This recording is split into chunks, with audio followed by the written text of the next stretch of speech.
So what is inertia anyway? By definition, inertia is the resistance of an object to a change in its state of motion. When we're talking about changes in a state of motion, we're talking about things like going from being stopped to being moving, or going from any kind of motion to being stopped, which is called rest. Acceleration is also a change in state of motion, whether it's speeding up or whether it's slowing down. And changing direction also results in a change to a state of motion. So any individual or combination of these will change the state of motion of an object.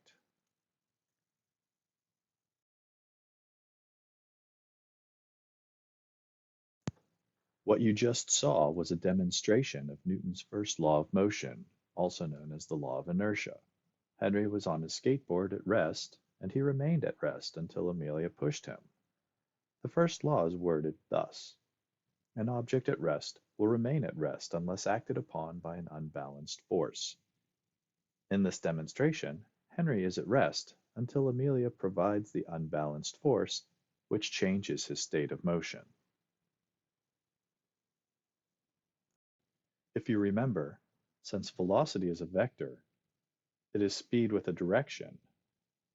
Constant velocity means the speed remains the same and the direction stays the same.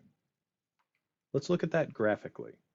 Here are two graphs. The top one is displacement versus time, while the bottom one is velocity versus time. Let's say we move forward at a constant pace and end up 15 meters from where we start, and it takes us 10 seconds to do so. Our displacement graph would look like this.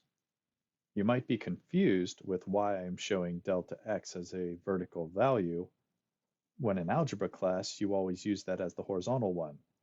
Delta x in this case is displacement, and as it is the dependent variable, it's going to be on the vertical axis. Anyway, if it takes us 10 seconds to go 15 meters, that's positive 15 meters divided by 10 seconds to give us positive 1.5 meters per second. The plus sign is there to indicate that we are going forward because velocity is a vector and it has direction. If we go at a constant speed but slower, say 5 meters in the same amount of time, our graphs are going to look like this. And if we go backwards rather quickly, covering 20 meters in 10 seconds, we will get negative 20 over 10, or negative 2.0 meters per second for our velocity, and all of our calculations are done to the correct significant figures. However, what happens when the constant velocity is zero? Let's stay put for 8 seconds, and our graph is going to be as follows. Similarly, with no change in position for 8 seconds, our velocity looks like this. Remember, when a dependent variable is constant, the graph is going to be a horizontal line. Look at how all of the lines, the red, green, black, and blue, are all horizontal and parallel. This means that they are constant, and in the case of velocity versus time graph, it means that none of them have a change to their state of motion. This is why we can simplify Newton's first law to just an object at constant velocity will remain at constant velocity unless acted upon by an unbalanced force. It's worth noting, since we mentioned it in class, but when we are talking about things that are at rest, they are in static equilibrium, and thus we get the original, an object at rest stays at rest unless acted upon by an unbalanced force.